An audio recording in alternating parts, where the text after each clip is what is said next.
Eu acho que sim. Isso vem mudando bastante positivamente, viu, Omar?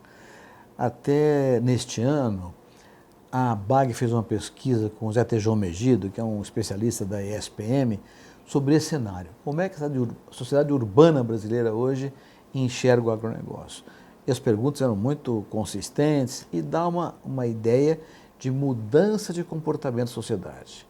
Eu acredito que isso se deve basicamente à mídia brasileira. A mídia está mais profissional, conhece mais o assunto, tem muito jornalista hoje que conhece agronegócio, conhece a economia rural, conhece a questão sociológica do campo, conhece a história da agricultura brasileira. Então, tem mais informação. Os números todos sobre PIB, geração de empregos, saldo comercial, mercados que se abrem, pessoas envolvidas no processo, todo esse cenário que nós conhecemos porque é do nosso dia a dia e que a área urbana não conhecia, está sendo muito mais comentado pela mídia. As próprias televisões, tem 3 televisões ligadas à agricultura hoje no Brasil, canais específicos sobre isso. Então, eu acho que a mídia brasileira tratou mais adequadamente, com mais realismo, o que é o agro no Brasil, e a sociedade começa a entender isso com mais clareza, respeitando mais o setor e o produtor rural. Então, há uma mudança positiva, favorável ao campo brasileiro.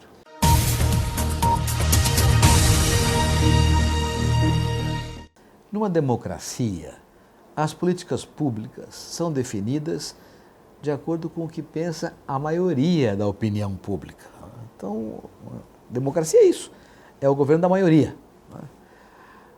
Se a opinião pública brasileira tem da agricultura uma visão negativa, é cidadão de segunda classe, mexe com poeira, esterco, graxa, veneno, essas sujeiras, entre aspas, então a opinião pública reflete um olhar negativo para o campo e isso acaba desembocando em políticas públicas inadequadas. Mas se a opinião pública, não, é esse pessoal que luta todos os dias, o ano inteiro, anos a fio, para produzir sustentavelmente. E não é só comida, é energia, é fibra, é roupa, papel, sapato, tudo que vem na agricultura. Se essa visão se consolida, isso também tem um efeito dominó rebatendo sobre o governo e as políticas públicas podem ser melhores. Então, não há dúvida, e aliás é uma tese que eu defendo há muitos anos, só teremos políticas públicas adequadas para o campo se assim o quiser a opinião urbana pública brasileira.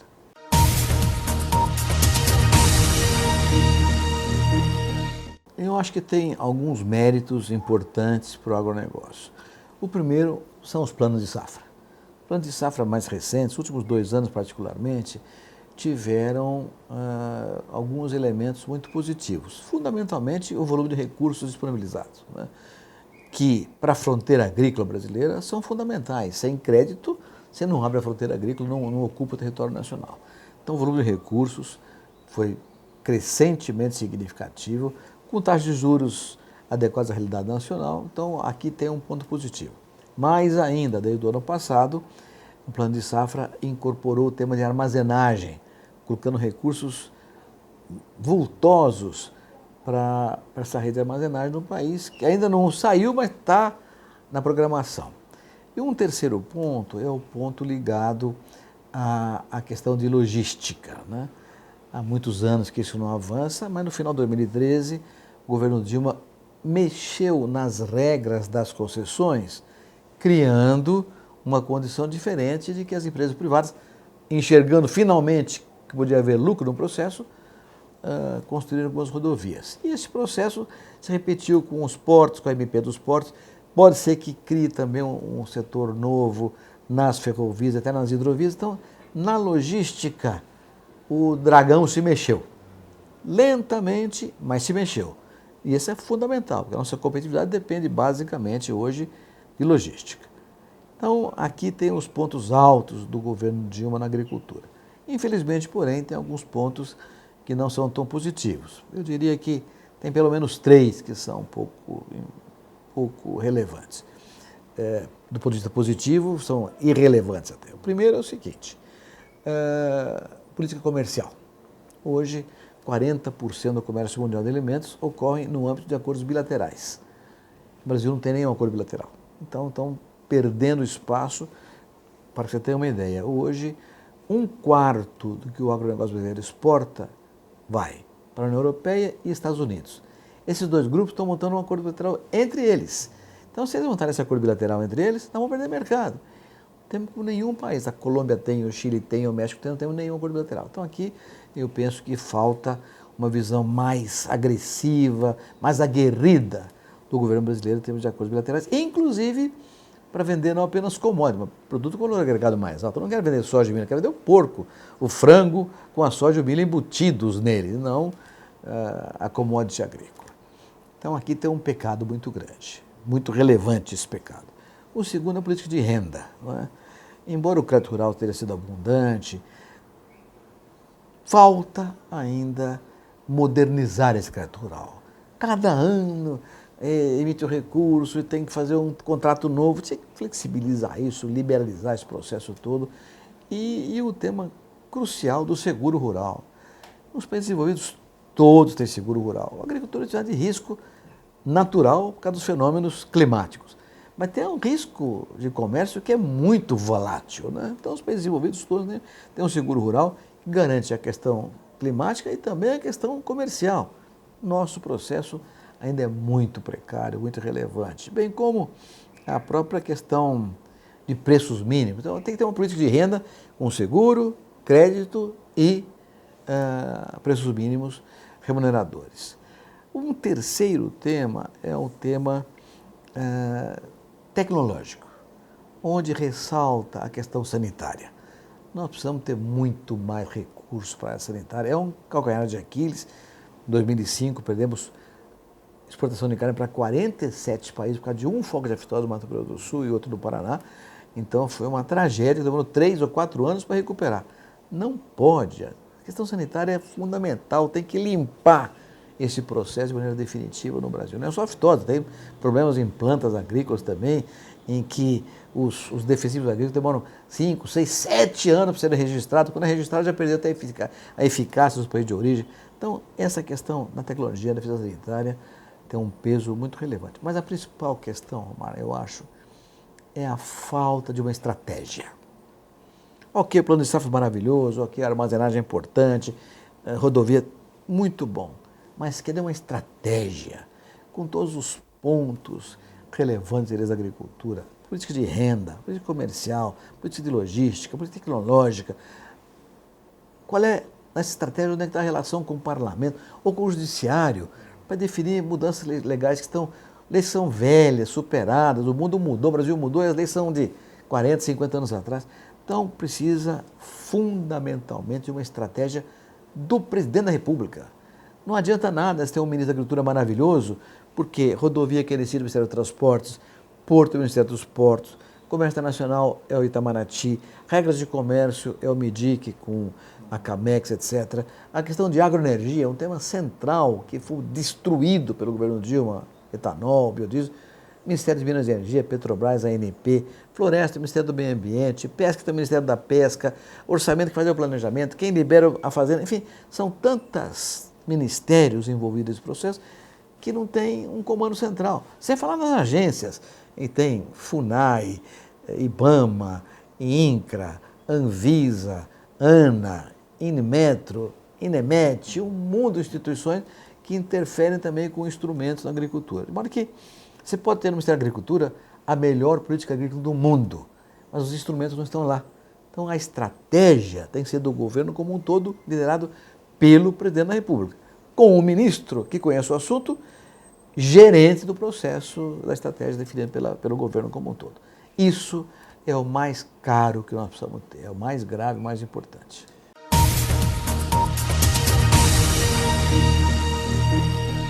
Nós criamos o biodiesel naquele tempo, demos ao etanol um espaço gigantesco, olhando um horizonte que mudasse a geopolítica mundial com a agroenergia, na medida que é renovável, reduz as emissões de CO2, gera empregos aqui dentro, enfim, um negócio espetacular e explodiu no Brasil, cresceu, o presidente Lula atraiu investidores lá de fora, houve uma grande...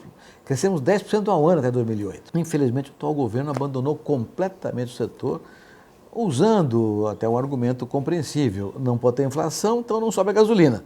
Como o etanol é limitado até 70% do preço da gasolina, esse negócio chegou na tampa e o processo entrou em grande depressão financeira e está hoje numa situação muito grave.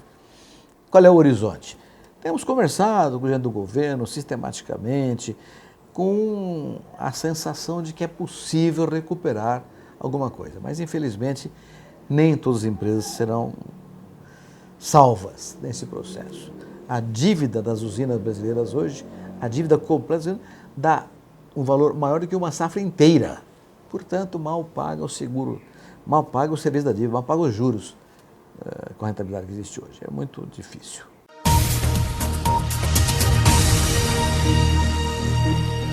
Tenho dito hoje para a gente da área de seguro que é um modelo a ser seguido até por outras cadeias produtivas.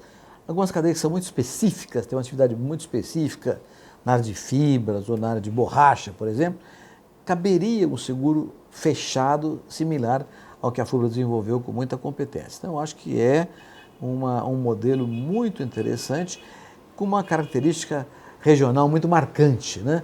Talvez ele não tenha a mesma característica de outros produtos, mas em alguns casos pode ser pensado como um modelo, ponto de partida de um modelo seguro rural mais consistente.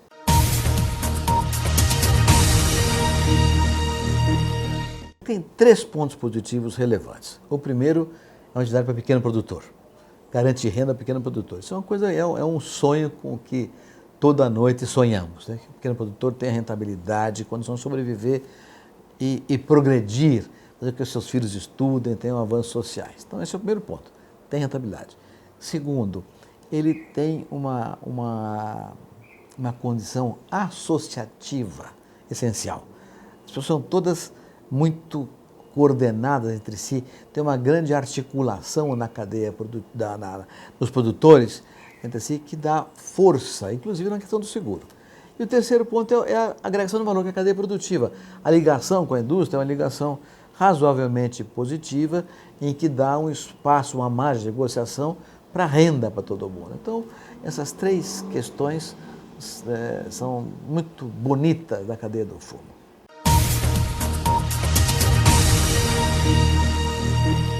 No caso específico do fumo, a sociedade urbana é, em geral, resistente contra, porque enxerga só a questão da saúde, não tem noção do que seja a sobrevivência de milhares de famílias nos rincões mais profundos do país. Eu me lembro que essa discussão houve no meu tempo, muito dura, né? E o Brasil queria assinar a Convenção Quadro de restrição tabagista em caráter planetário, e eu firmei o pé com a condição de que o Brasil só assinaria se sinalizasse com clareza alternativas ao produtor rural de fumo que tivesse que eventualmente sair do processo. Senão, nós não assinaríamos. O Brasil acabou seguindo esse processo, porque, na verdade, a pressão no mundo inteiro de ONGs hoje, sobretudo na área ambiental, é uma pressão poderosa e que conta com o apoio significativo da mídia. A grande parte da mídia retroage, realimenta esses movimentos todos com o conceito bastante urbano dos processos de movimento, né? A tal da questão das doenças pulmonares e tal, que é a mesma coisa do etanol, né? O etanol reduz as emissões de CO2 a 11% que a gasolina emite. Então tem um baita efeito positivo em relação à saúde pública, que não é olhado com a mesma clareza que é olhar a questão do cigarro, por exemplo.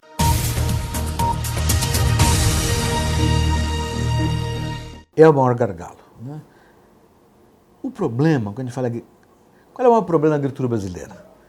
É definir a agricultura. O que é a agricultura brasileira? O produtor de fumo de Santa Cruz é um produtor. O produtor da Serra Gaúcha é outro. O produtor de Rondonópolis, Mato Grosso, é diferente. O produtor do Espírito Santo é outro. O produtor do Agreste Nordestino, da Amazônia. Nós temos realidades edafoclimáticas, fundiárias, étnicas e, portanto, culturais, tecnológicas, tão díspares. Tem 4 ou 5 Brasis agrícolas diferentes, né?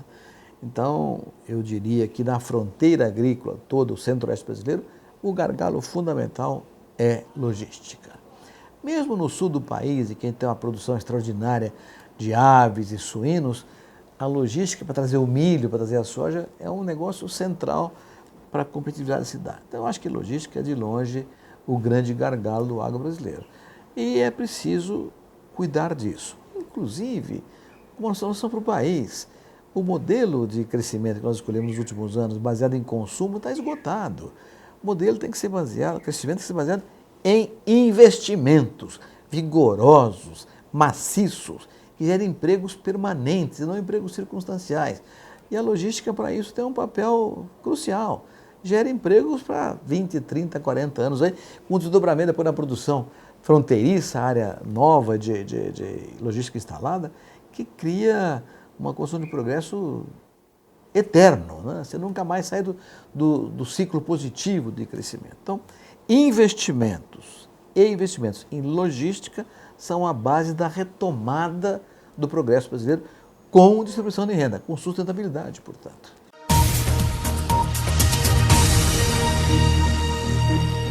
Tem algumas variáveis fundamentais nesse processo. E uma delas é a China, né? A China compra metade da soja que nós exportamos hoje, metade da soja que o mundo comercializa hoje, a China compra. E a pergunta que existe é, bom, até quando a China vai comprar isso?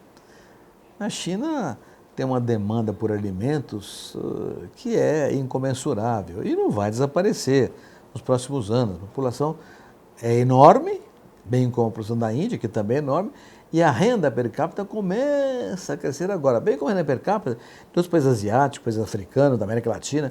Então, a demanda por alimentos é uma demanda crescente. Agora, nós tivemos um crescimento espetacular da renda na soja por causa de problema de clima nos Estados Unidos, aqui no Brasil, na Argentina, com safras que foram frustradas nos anos anteriores. E agora isso acabou. Temos uma safra cheia nos Estados Unidos esse ano, tudo indica uma safra cheia no Brasil e na Argentina nessa próxima safra de verão também, portanto, com oferta crescente e estoques mundiais aumentando, né? E a China com um pequeno quebra de crescimento, né? De 9% a 10% para 7%, 7,5%. Só que commodities agrícolas continuam exportando, eles precisam comer, precisam continuar comendo. Então, o cenário externo é que vai determinar a rentabilidade dessa produção. Eu acho que estamos hoje num nível de preços acima da média histórica e você sabe, a agricultura, a tendência é sempre ciclos, né?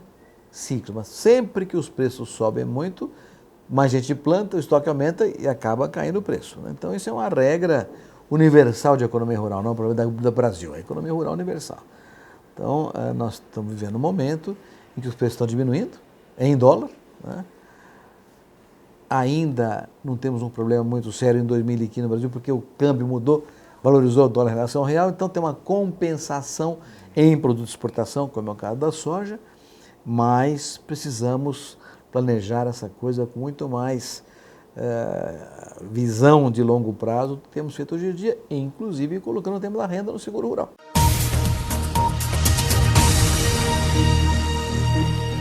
Cada região tem uma vocação e tem uma tendência. Do ponto de vista da lógica agronômica, como engenheiro agrônomo e produtor que eu sou, eu defendo a diversificação e a pluralidade de atividades econômicas, porque isso coloca alternativas à renda. Você coloca todos os ovos numa cesta só. Se aquela cesta afunda, está liquidado o processo produtivo. Então, eu defendo a tese da diversificação, da pluralidade produtiva, como um instrumento de garantia de renda permanente. Por outro lado, há dois temas técnicos que envolvem essa discussão, além da questão da diversificação em si, como renda. Um é o tema da monocultura. A monocultura é um risco agronômico permanente. Eu me lembro, por exemplo, de alguns casos no estado de São Paulo, nos anos 40 do século passado, havia aqui uma produção de laranja com mais ou menos 9 milhões de pés de laranja, localizada numa região de Limeira, aqui no estado de São Paulo. Era grande produtor de laranja. E ocorreu uma doença chamada tristeza dos citros, porque naquele tempo, praticamente todo o laranjal usava um cavalo que era chamado laranja azeda. E a laranja azeda de repente ficou susceptível à tristeza. Então morreram 7 milhões de pé de laranja. Tinha 9 milhões, morreram 7 milhões. Uma destruição. A tecnologia logo encontrou uma saída e transformou o limão-cravo como um novo cavalo relevante, que ficou até agora. E agora surgiu aí o greening, outra doença que faz com que o cavalo não possa ser mais o limão-cravo, alternativa, que porém exige mais água, tem que ter irrigação. Enfim, então, uma monocultura coloca um nível de risco muito grande aos produtores quando surgir uma eventual doença que tome conta daquele processo, pode destruir toda a produção. Então, a monocultura, do ponto de vista de defesa sanitária, não é desejável. E por último, é preciso a gente olhar essas coisas de forma equilibrada, né? Soja, por exemplo, uma cultura maravilhosa, melhora o solo, mas depois de um certo número de anos, você tem que fazer uma rotação com milho, com alguma gramínea, né, para, entre aspas, agronomicamente falando, desintoxicar o terreno com aquela produção de leguminosa vis-à-vis gramínea. Então, a rotação da soja com a gramínea já é uma parte natural do processo tecnológico. Faz-se isso no Brasil inteiro hoje, com soja, milho, trigo, sorgo e outros produtos, outras gramíneas que podem compor com a soja. Então, eu acredito que a diversificação é um tema importante para o agro brasileiro.